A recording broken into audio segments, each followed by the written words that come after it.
नमस्कार, मैं हरि, आप देख रहे हैं डिजिटल न्यूज झारखंड। आज जानते हैं झारखंड के प्रमुख खबरों के बारे में। इससे पहले इस छोटी सी निवेदन की वीडियो को एक लाइक अवश्य कर दें। आपका लाइक करना ही हमारा मेहनत का फल होता है। तो चलिए शुरू करते हैं आज की पहली और बड़ी खबर से। गणतंत्र दिवस पर सीसीएल सीएमडी का बड़ा ऐलान। रांची में बनेगा 200 बेड का सुपर स्पेशलिटी हॉस्पिटल। आपको बता दूं, सेंट्रल कोलफील्ड लिमिटेड सीसीएल के सीएमडी पीएम प्रसाद ने गणतंत्र दिवस पर कई बड़ी घोषणाएं की है। उन्होंने कहा कि झारखंड की राजधानी रांची में CCL 200 bed super speciality hospital बनाएगा, जहां लोगों को बेहतर चिकित्सक सेवा मिल सकेगी। साथ ही उन्होंने कहा कि रांची विश्वविद्यालय में कंपनी की ओर से 5000 लोगों की क्षमता वाली एक विशाल स्टेट लाइब्रेरी भी बनाई जाएगी। तो वहीं श्री प्रसाद रांची में कांके रोड के गांधीनगर कॉलोनी स्थित महात्मा गांधी क्रीडांगन में गुरुवार को झंडोत्तोलन करने के बाद गणतंत्र दिवस समारोह को संबोधित कर रहे थे। तो मैं आपको बता दूं कि सीएमडी ने अमर शहीद एवं संविधान निर्माताओं को याद करते हुए कहा कि हमारा देश आजादी का अमृत महोत्सव मना रहा है। हम अमृत काल में प्रवेश कर चुके हैं। जी 20 देशों की अध्यक्षता भारत के लिए अमृत काल की शुरुआत है। साथ ही सीसीएल भी दोहरे अंक में वृद्धि दर्ज करते हुए वर्तमान वित्तीय वर्ष में 76 मिलियन टन एमटी उत्पाद का लक्ष्य हासिल करने की ओर अग्रसर है।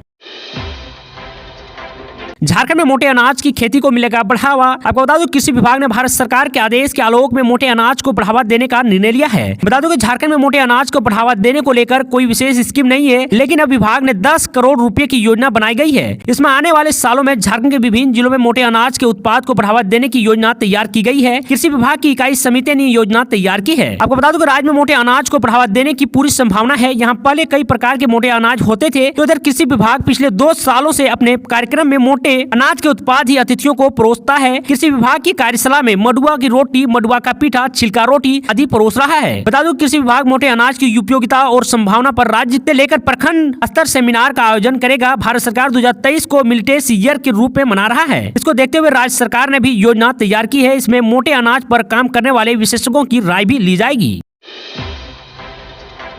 रामगढ़ उपचुनाव को लेकर कांग्रेस ने बनाई जीत की रणनीति। तो वहीं जलेश्वर बोले साजिश के तहत ममता देवी को भेजा गया है जेल। आपको बता दूं, चित्रपुर के मरांग में रोशन लाइन होटल के सभागार में बुधवार को कांग्रेस पार्टी की चुनाव संचालन समिति की बैठक हुई। बैठक में मुख्य रूप से पूर्व मंत्री और प्रदेश के कार्यकारी अध्यक्ष जलेश्वर महतो व शाहजादा अनवर मौजूद थे। आपको बता दूं कि इस दौरान रामगढ़ विधानसभा के उपचुनाव में जीत को लेकर रणनीति बनाई गई है। निर्णय लिया गया है कि आपसी मतभेद को भूलकर सभी कार्यकर्ता एकजुट होकर कांग्रेस को जीत दिलाने के लिए काम करेंगे। वहीं इसके साथ ही बूथ स्तर तक पार्टी को मजबूत किया जाएगा, ताकि उपचुनाव में यहाँ से कांग्रेस की जीत सुनिश्चित हो सके। आपको बता दूं कि मौके पर मौजूद पूर्व मंत्री जलेश्वर महतो ने कहा कि एक षड्यंत्र के तहत यहाँ की विधायक ममता देवी को जेल भेजने का काम किया गया है। इसका जवाब यहाँ की जनता देगी और रामगढ़ विधानसभा में दोबारा कांग्रेस का विधायक चुना जाएगा। वहीं शाहजादा अनवर ने कहा कि रामगढ़ विधानसभा उपचुनाव में पार्टी किसी को भी टिकट देती है तो हम सब एकजुट होकर उस प्रत्याशी को यहाँ से जिताकर विधानसभा भेजने का काम करेंगे। उन्होंने कहा कि चुनाव होने तक सभी कार्यकर्ता एकजुट रहें और विरोधियों को मुंह तोड़ जवाब देने का काम करें। हर एक मतदाता तक पहुँचकर कांग्रेस की नीतियों को पहुँचाएं, ताकि यहां से दोबारा कांग्रेस को ऐतिहासिक जीत हो सके।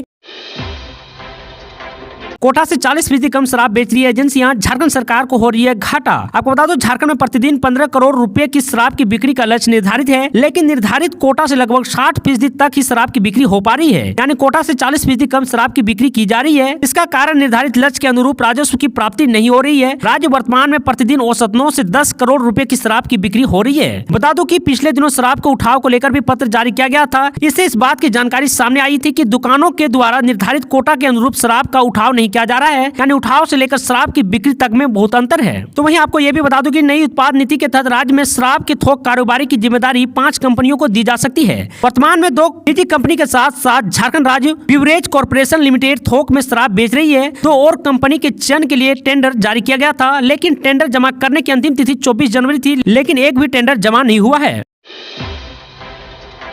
झारखंड में तेज रफ्तार स्कॉर्पियो ने 5 युवक को कुचला, 4 की मौत। आपको बता दो, पलामू जिले के छतरपुर डुमरिया पथ के भंगड़िया मोड़ के समीप तेज रफ्तार स्कॉर्पियो के चपेट में आने से 4 युवक की मौत हो गई है। एक युवक गंभीर रूप से घायल है। नोडिया थाना प्रभारी अमन कुमार ने घटना की पुष्टि करते हुए कहा कि सभी बच्चे मोड़ पर खड़े थे, तभी यह घटना घटी है। सभी को अस्पताल भेजा गया है। मृतक आशीष कुमार 14 वर्ष के दोस्त ने बताया कि हम सभी क्रिकेट खेल कर मोड़ पर खड़े थे, तभी अचानक तेज रफ्तार स्कॉर्पियो सभी को कुचलते हुए खेत में जा गिरी। बता दो कि नीतीश कुमार 14 वर्ष, विवेक कुमार 15 वर्ष, आशीष कुमार 14 वर्ष और फिरोज अंसारी 16 वर्ष के नाम मृतकों में शामिल है। गौरव कुमार 15 की स्थिति में गंभीर है। स्कॉर्पियो के चालक को भी गंभीर अवस्था में MRCH मेदिनीनगर ले जाया गया है। इससे पहले स्कॉर्पियो घटनास्थल से 1 किलोमीटर पीछे गाय को चपेट में लेकर भाग रहा था। उसके बाद भंगिया मोड़ पर जाकर इन बच्चों को रोन डाला। घटना के बाद आसपास के करीब 500 लोग इकट्ठे हो गए और सभी घायलों को प्रशासनिक स्तर पर छतरपुर अनुमंडल अस्पताल और MRCH मेदिनीनगर भेजा गया है। कांग्रेस नेता बंधु तिर्की बोले, ग्रामीण क्षेत्रों में बिजली के हालात सख्ती, बिजली बिल की मोटी रकम से लोग परेशान हैं। आपको बता दें, झारखंड के पूर्व मंत्री व प्रदेश कांग्रेस के कार्यकारी अध्यक्ष बंधु तिर्की ने कहा कि ग्रामीण क्षेत्रों में बिजली की हालात सख्ती है। रांची के चानों प्रखंड की विभिन्न पंचायतों में एवं गाँव में उपभोक्ताओं को कनेक्शन लगने के 2 साल बाद बिजली बिल भेजा जा रहा है और जब ग्रामीण बिजली बिल की मोटी रकम का भुगतान नहीं करते हैं तो उन्हें कनेक्शन काटने और मुकदमा करने की धमकी दी जाती है। वैसे उपभोक्ता भी बड़ी संख्या में है जो 10 से 20 साल पहले ही दिव्यांग हो चुके हैं, पर उनके नाम पर बिजली बिल भेजा जा रहा है और उन घरों में रहने वाले लोगों एवं किराएदारों के भुगतान न करने पर मुकदमा करने की चेतावनी दी जा रही है। बता दो कि बंधु तिर्की ने कहा कि गाँव में शाम 5 से 6 बजे से लेकर रात्रि लगभग 11 बजे तक बिजली पूरी तरह गायब रहती है। इसके कारण ग्रामीणों का दैनिक कामकाज काफी प्रभावित होता है और ग्रामीणों को न केवल घर या व्यापार के सामान्य कामकाज करने में दिक्कत आती है बल्कि पढ़ाई भी प्रभावित होती है। तो वहीं बंधु तिर्की ने कहा कि ग्रामीण क्षेत्रों में ट्रांसफार्मर बड़ी संख्या में खराब पड़े हैं और वहां के उपभोक्ताओं की संख्या एक जरूरत के अनुरूप ट्रांसफार्मर की क्षमता नहीं होना भी इसका प्रमुख कारण है। ट्रांसफार्मर की क्षमता बढ़ाकर ग्रामीण को राहत दी जा सकती है।